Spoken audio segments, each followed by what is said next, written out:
Hello students, now under topic units and measurements, we are going to start with a new topic, that is accuracy, precision and errors. So accuracy, precision of instruments and errors in measurements. So whenever we take any measurement or we measure the physical quantities, we need to know what is the meaning of the accuracy, precision and what type of errors they are generally added in the measurements. Error is what? The result of every measurement by any measuring instrument contains some uncertainty. This uncertainty is called error. And what is accuracy? The accuracy of a measurement is a measure of how close the measured value is to the true value of the quantity. You see, if I say that the length of a rod is 1.5 meter and you will be using many devices, for example, you are using your meter scale and to measure the length of that rod, and suppose you find 1.49 meter and another student has measured it as 1.45 meter. So the value which is 1.49 meter, that is more closer, it is closer to the accurate value. So accuracy is more in 1.49 meter than in 1.45 meter, right? So what is accuracy? Accuracy will tell you the how close your measured value is to the actual value of the measured quantity. And what is precision? Precision tells us to what resolution or limit the quantity is measured. So it will tell you the resolution. Again, I'm using the word resolution here. How much, what is the limit of the, or what is the resolution, or how we can find out the precision of any measured quantity. Precision. And you see, if one student is measuring the length of the same rod as 1.4 meter and another student is measuring the length as 1.35 meter and one more student is there which is measuring the length as 1.455 meter, you see the number of the decimal points after digits after the decimal point will tell you the preciseness, it will tell you the precision of the measurement. So if we are able to add more number of digits with the help of the instruments we are using to measure a given physical quantity, our value is more precise. For example, if I am using a simple scale, I will simply write it as 1.4 meter, and another student who is using another instrument to measure the length, he is saying, for example, 1.41 meter or 1.40 meter. Even if the student is able to write, it means that student is more precise. And another student is there who is able to write 1.4000, means his precision is up to 3 decimal points. So more number of decimal points are there in the measurement, the value is precise. Example, suppose the true value of a certain length is near 2.874 centimeter.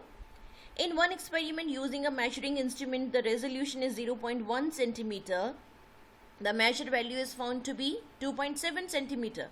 So resolution here is 0.1 centimeter is our simple scale in which the least count is 0.1 centimeter, or resolution is 0.1 centimeter, means when you are measuring any length with the help of the scale, you are not able to write any digit, more digits after the decimal points. You are able to write only one digit after the decimal point as per the resolution of the scale. While in another experiment using a measuring device of greater resolution, for example 0.01 centimeter, the length is determined to be 2.69 centimeter. The first measurement has more accuracy because you see first measurement is 2.7 centimeter and another is 2.69. So this is closer to the true value, that is 2.874 centimeter. Accuracy is more, no doubt about that. And because it is closer to the true value but less precision, its resolution is only 0.1 centimeter. While the second measurement is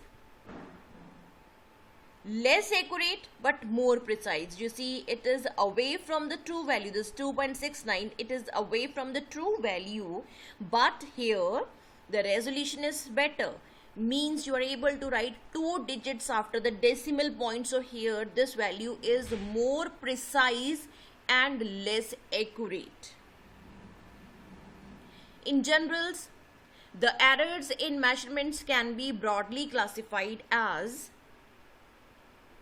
systematic errors and random errors. Systematic errors we are going to discuss now. Systematic errors are those errors that tend to be in one direction, either positive or negative. Some of the sources of systematic errors are instrumental errors. The instrumental errors that arise from the errors due to imperfect design or calibration of the measuring instrument, zero error in the instrument, etc. So some errors, they may come into the measurement because of the imperfect design or calibration. Calibration is what? For example, if you are using your simple scale, there are divisions, the markings are there. If those markings are not perfect, means if the scale has to be perfect, then each division has to be 1 millimeter. But if by chance, if by imperfect design, if the distance between any two divisions is more than 1 millimeter or less than 1 millimeter, then the error will be included in your measurement when you are using that scale. So any error which is there in the measurement because of the instrument, imperfect design of the instrument, imperfect calibrations, or even zero if it is not perfect, then some of the errors may get included in the measurement, and those errors are called instrumental errors. So here we are discussing the example. The temperature graduations of a thermometer may be inadequately calibrated. It may read 104 degrees centigrade at the boiling point of water at standard temperature and pressure, whereas it should read 104 degrees centigrade. So we know that the perfect boiling point at STP conditions, water has boiling point 100 degrees centigrade, but if you're using a thermometer which is having imperfect calibrations, it may read 104 degrees centigrade. So that is the error because of the instrument. In a vernier caliper, the zero mark of vernier scale may not coincide with the zero mark of the main scale. When we'll do this experiment, you will come to know the vernier scale, how the zero of the vernier scale is coinciding with the zero of the main scale. In actual practice, vernier scale are having vernier caliper is having two scales. One is the vernier scale, another is the main scale. So when you are closing the instrument, then zeros of both of the scales must coincide. If they are not coinciding, it means there is some zero error in the instrument. An ordinary meter scale may be worn off at one end, means the simple scale if you're using, and after long time one end of the zero, means zero of the scale is worn out and you are not able to read it properly. So these type of errors which are due to the instruments are called instrumental errors. Second type of systematic errors are imperfection in experimental technique or procedure. To determine the temperature of human body, a thermometer placed under the armpit will always give a temperature lower than the actual value of the body temperature. Personal errors. The personal errors arise due to an individual's bias, lack of proper setting of an apparatus, or individual's carelessness in taking the observations without observing proper precautions, etc. So personal errors are due to personal reasons, maybe lack of proper setting of apparatus, or if a person who is doing the experiment is careless in handling the apparatus and the person is not taking the observations properly or precautions are not being taken. So some of the errors may also included in the measurement. So those type of errors are called personal errors. Example, if you hold your head a bit too far to the right while reading the position of the needle on the scale, you will introduce an error due to the parallax. Systematic errors can be minimized by improving experimental techniques. We should know what are the techniques to do the experiment.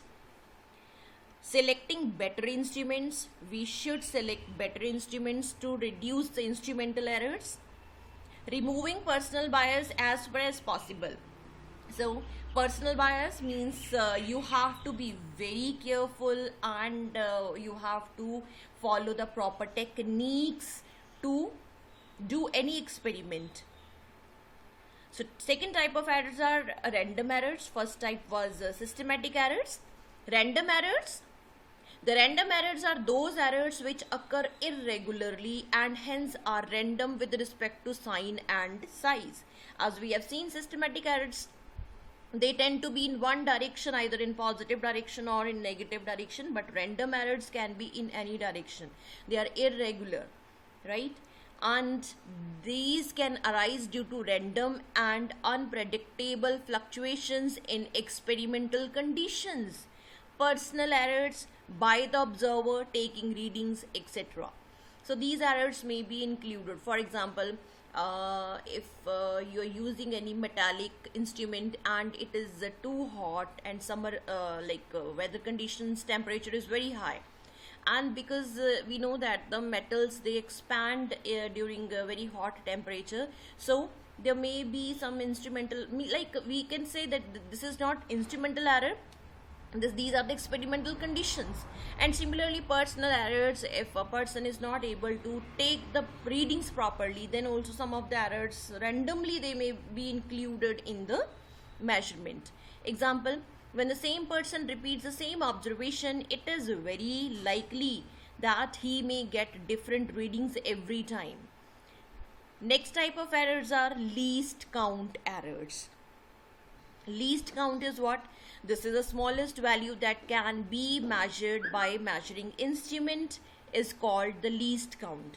Least count error is the error associated with the resolution of the instrument. Example, a vernier caliper has the least count as 0.01 centimeter. A spherometer may have the least count of 0.001 centimeter. Using instruments of higher precision, improving experimental techniques, etc., we can reduce the least count errors. So once again, let me tell you what are the least count errors. For example, you are measuring any length with the help of your rod, and you see if you will start taking the reading by placing 0 of the scale at the starting point of the length, and end point of the length is, for example, it is lying in between 1.4 and 1.5. So the reading you will write, that would be 1.4, not 1.5 or not 1.45, because it is a limitation. As per the resolution of the scale, you are not able to take the readings in between the two divisions of the scale.